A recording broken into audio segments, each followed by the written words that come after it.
शनिबार दिउँसोदेखि सुरु हुने भारी वर्षाले प्रभावित क्षेत्रमा बाढी पहिरोको उच्च जोखिम हुन सक्ने भन्दै मौसमविदहरूले जोखिमयुक्त ठाउँहरूमा राजमार्ग बन्द गरिदिनु नै उपयुक्त हुने सुझाव दिएका छन्। सामान्य झरीका बेलामा पनि बाढी र पहिरोको जोखिममा रहेका क्षेत्रहरूमा नै भारी वर्षाको सम्भावना देखिएको भन्दै उनीहरूले जनहितको लागि पूर्व तयारी स्वरूप राजमार्ग बन्द नै गर्नु उचित हुने सुझाव दिएका छन्। भारतको ओडिसा नजिकैबाट विकसित भएको प्रणाली बिहार हुँदै शनिबार बिहानदेखि नेपाल भित्रिनेछ, जसले केही ठाउँमा भारी वर्षा गराउने अनुमान छ। भारतको मौसम विज्ञान विभागले आजदेखि नै बिहार क्षेत्रमा अति भारी वर्षाको जोखिममा रहेको भनी अलर्ट जारी गरेको छ। त्यहाँ विकसित भएको प्रणाली वीरगञ्ज आसपासको क्षेत्र हुँदै शनिबार दिनभरमा नेपाल भित्रिने मौसमविदहरूले बताएका छन्। शनिबार नै वीरगञ्ज आसपासदेखि जनकपुरसम्मको क्षेत्रमा भारी वर्षाको सम्भावना छ भने मधेसभर नै पानी पर्नेछ।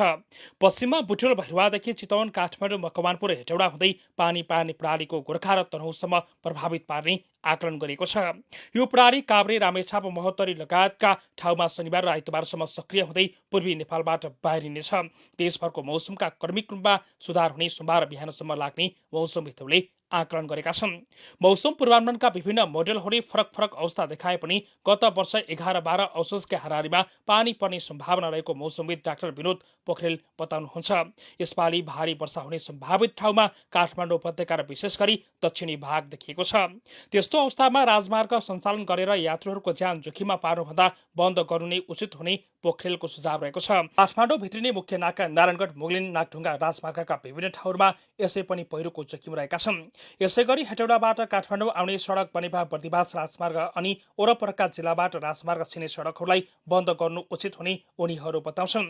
केही मोडेलहरूले मुगलिन आसपासको क्षेत्रमा पनि भारी वर्षा हुने सम्भावना देखाएको छ। शनिबार दिउँसोदेखि नै भारी वर्षा हुने अनुमान गरिएको काठमाडौँ उपत्यकामा आइतबारसम्म पानी पर्ने आकलन गरिएको छ। त्यसपछि भारी वर्षा हुने क्रम पूर्वी नेपालतिर सर्ने मौसमविद पोखरेलले बताउनु भएको छ। आइतबार रातिसम्म कोशी प्रदेशमा भारी वर्षा हुनेछ र सोमबार बिहानदेखि देशभरको मौसम क्रमिक सुधार हुने मौसम पूर्वानुमान महाशाखाका मौसमविद रोजन लामिछानेले बताउनु भएको छ।